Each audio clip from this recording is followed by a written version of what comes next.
Morning everyone, কেমন আছো? আশা করি সবাই সুস্থ আছো, ভালো আছো। আমরা খুব খুব ভালো আছি। তোমাদের সবাইকে জানাই নতুন আরেকটা ব্লগের সাথে অনেক অনেক ওয়েলকাম আর অনেক অনেক ভালোবাসা। তো বন্ধুরা, জাস্ট ঘুম থেকে উঠলাম, আর উঠেই তো আর বলতে পারো চোখটা খুললেই আর সংসারের কাজ কোন সময় কি করব সেটা নিয়ে একটা মাথায় টেনশন থাকে। আর সকালবেলায় যত তাড়াহুড়োর কাজ থাকে সব সবারই ঘরেই সকালবেলায় কাজটাই কিন্তু ইম্পর্টেন্ট। আর আমার ঘরে তো আরও ইম্পর্টেন্ট, যেহেতু ছেলের তো স্কুল বন্ধ দিয়েছে কয়েকদিনের জন্য, কিন্তু বর তো অফিসে যাবে, তো তার জন্য খাওয়া দাওয়া রেডি করতে হবে। আর আজকে হলো শুক্রবার, আজকে তো খাওয়াটা দিতেই হবে যেইভাবেই হোক, কারণ সারাদিন আর কিছু না খেয়ে বাইরে থাকবে, তো তার জন্য তো রান্না করতেই হবে। তো সকালবেলা তো বাসি কাজ রেখে তো আর রান্না বান্না করা যায় না, তো সকালবেলা ঘুম থেকে উঠে আগে বাসি ঘরটাই ক্লিন করে নিচ্ছি।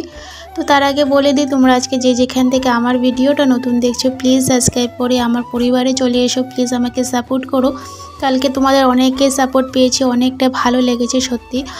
যে ভাবতেও পারিনি, কারণ অনেক দিন পর ভিডিও শেয়ার করার পর নিজের থেকেই জানি যে সেখানে ভিউজ আসার কোনো কথাও নেই, কিন্তু সত্যি যে সবাই আমাকে ভালোবাসা দিয়েছে, অনেকটা থ্যাংক ইউ তার জন্য। আর প্লিজ আমাকে এইভাবে সাপোর্ট করো, পাশে থেকো তোমরা। আর দেখতে পারছো সকালে ঘুম থেকে উঠে আর এদিক ওদিক তাকানোর সময় নেই। ঘুম থেকে উঠলাম, জানলাগুলো খুলে দিলাম, খালি এই ঘরের জানলাটা খুলে দিইনি, কারণ বাইরে থেকে হাওয়া আসছে তো, আর ছেলে আর বর এখনও ঘুমিয়ে আছে, তার জন্য জানলাগুলো খুললাম না, জাস্ট অল্প পর্দাটা সরিয়ে রাখলাম। তো এইদিকে আমি ঘরটা মুছে নিচ্ছি। আজকে আর ঘর ঝাড়ু দিলাম না, আজকে একবারে ভাবলাম মুছে নিই। প্রত্যেকটা দিন সকালে ঘর ঝাড়ু দেওয়া, ঘর মোছা করতে করতে এতটা সময় চলে যায় যে কি বলবো। আজকে ভাবলাম না, আজকে ডাইরেক্ট আর ঘরটাই মুছে নিই, আর ঝাড়ুটারও দিলাম না। কালকে বিকেলবেলা একবার ঝাড়ু দিয়েছিলাম, তারপরে রাত্রেবেলাও আবার একটু ঝাড়ু দেওয়া হয়েছিল, তো তার জন্য সকালবেলা উঠে আর ঝাড়ু দিলাম না, আজকে আর ঘরটা মুছে নিচ্ছি একবারে। তো যাই হোক, সংসারের কাজগুলো যেভাবে সুন্দরভাবে করে রাখতে পারি সেরকমই করার চেষ্টা করি। তো ছেলেও ঘুমে আছে, ছেলের স্কুল বন্ধ দিয়েছিল, সেই ক্রিসমাসের আগের থেকে বন্ধ দিয়েছিল। তো এখন বলতে পারো 10 দিনের মতন বন্ধ স্কুল। তো আগামী হয়তো মঙ্গলবার থেকে স্কুল খুলবে, তো তার জন্য স্কুল বন্ধ। তো অল্প দেরি করে ওর ঘুম থেকে উঠলে হয়, কিন্তু কি বলো তো, এই যে স্কুল বন্ধ কিন্তু ও সকালবেলা জলদি ঘুম থেকে উঠে যাচ্ছে, আর যেদিন স্কুল থাকে সেদিন ওকে ডেকে ডেকে তুলতে হয়।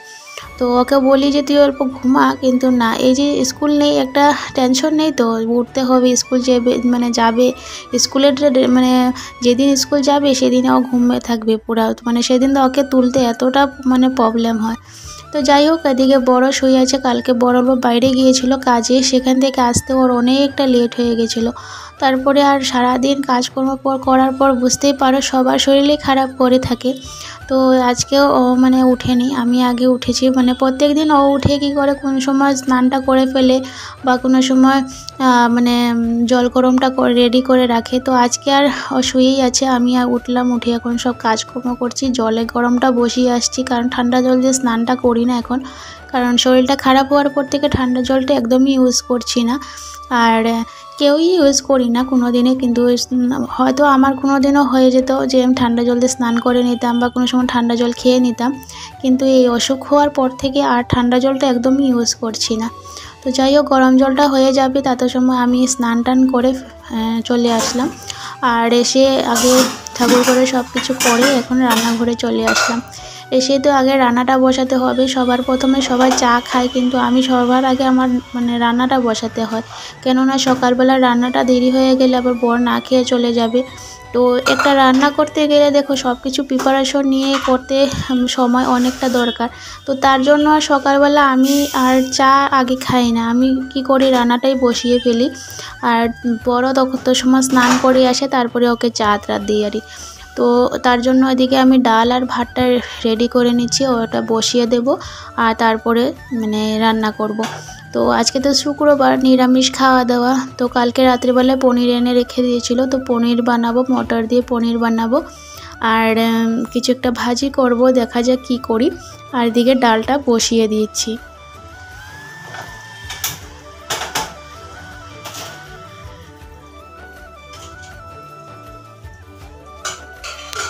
তো কোনো সময় মনে হয় যে নিজের আলস্যের কারণে নিজের অনেকটা ক্ষতি করে ফেলি। মানে কি হয়েছে, মাঝখানে যখন আমার শরীরটা এতটা খারাপ ছিল না, অনেকটা ভিডিও আমি রেডি করে রেখেছি, কিন্তু কি বলো তো, সে এডিটিং করার মতন ইচ্ছে করছিল না।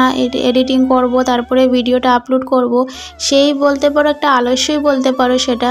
শরীর খারাপ হলো সেটা তো একটা আলস্যই না, যে শরীর খারাপ একদম ভালো লাগছে না, আলস্য করে শুয়ে থাকতাম। তো সেই করে আমার ভিডিও এডিটিং করা হয় না আর ভিডিওটাও দেওয়া হয় না। তো সব বলে না যে আলস্য করলে কিন্তু সব কিছু নষ্ট। তো তেমনটা আমি মানে বলতে পারো যে এই আলস্য করে ভিডিওটা এডিটিং করতে পারি না, দিতে পারি না, সেই করে করে আমার আর ভিডিওগুলো শেয়ার করা হয় না। তো এমন করে আমার চ্যানেলের নিজের থেকেই আমি বলতে পারো অনেকটা ক্ষতি করে ফেলি। আর মানে এখন কি হয়েছে জানি না, আমি নিজের থেকে বলছি যে আমি যখন প্রথম চ্যানেল খুলেছিলাম তখন তো হচ্ছে কিছুই জানতাম না। তারপরে তো যতখানি জানতে পেরেছি, বলতে পারো দিন রাত্র খেটে মানে নিজের চ্যানেলটাকে দাঁড়া করতে মানে যথেষ্ট পরিমাণে আমি পরিশ্রম করেছি। একটা মানে কীভাবে যে আমি এমন করে যে আমি মনিটাইজারটা অন করেছিলাম, সেটা মানে একমাত্র আমি আর আমার ফ্যামিলির মানুষ বুঝতে পারবে। তো যার কারণে আমি এতটা কষ্ট করেছিলাম, তারপরে যখন এই পর্যায়ে এসেছি, তারপরে আমি নিজের থেকে বলছি যে কেন যে আমি মাঝখানে ভিডিওগুলো দিতে পারলাম না। মানে নিজের থেকে এখন যে সত্যি খুব আফসোস লাগে যে আমি কেন দিলাম না। হয়তো একটু কষ্ট হতো, কষ্ট করলে হয়তো স্টোভ পেতাম, আর কষ্ট করলে হয়তো ভালো ছিল, চ্যানেলটা এতটা রিচ কমতো না। কিন্তু কি বলবো বলো, শরীরটা এতটা খারাপ লাগছিল যে আর মানে দিতে ইচ্ছা করলো না। অনেক দিন আমি কিন্তু ভিডিও বানিয়েছি, কিন্তু সেগুলোর মানে বললাম না, এডিটিং করতে ইচ্ছা করলো না। তো যাই হোক, এদিকে দেখতে পাচ্ছ আমার মটরশুঁটি, গাজর, টমেটো সব কিছু রেডি করে আমি দেখো পনিরের ঝোল আর এখানে ডালটা হয়ে গেছে আমার। তো চলো বরকে খাওয়া দাওয়া দিয়ে দিই। আর এখানে বাঁধাকপির পকোড়া করব, সেটা পরে করব গরম গরম। আর এই যে আমার চাটা গরম করে নিয়েছি। তো খেয়ে দিয়ে আমার বর চলে যাচ্ছে অফিসে। তো বেরিয়ে পড়েছে খাওয়া দাওয়া করে, আর আমি এখন চা নিয়ে বসেছি খেতে।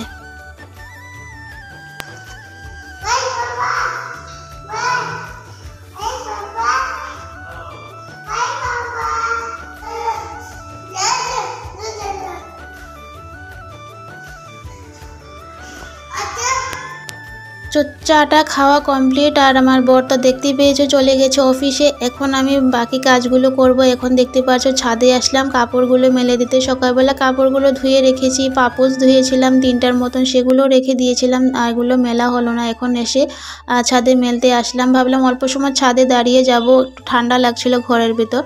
তো অল্প সময় দাঁড়াতে মানে দাঁড়িয়ে থাকি, তাও একটা টেনশন নেই, কারণ বরকে আমি পাঠিয়ে দিয়েছি অফিসে, খাওয়া দাওয়া করেছি, আর ছেলেকেও সকালবেলা দুধটা খাওয়ানো হয়েছে, তার জন্য একটু নিশ্চিন্ত। তো চলো এখন কাপড় টাপড় মেলে ঘরে আসলাম। এসে বিছনাপত্র সব কিছু গুছিয়েছি। তার মধ্যে আমাদের ছেলের দেখো একটা ফ্রেন্ড এসেছে, আসলে ও নিচের ঘরে থাকে, ও এসেছে বাবুকে নিয়ে যেতে, ওর ঘরে নিয়ে যাবে। তো আমাকে জিজ্ঞেস করছিল নিয়ে যাবে কি না, তো বললাম ঠিক আছে যাও, কারণ বাবুর খাওয়া দাওয়া কমপ্লিট হয়ে গেছে। তো চলো বন্ধুরা, আজকে ব্লগটা এখানে শেষ করছি। কেমন লাগলো অবশ্যই কমেন্ট করে জানিও।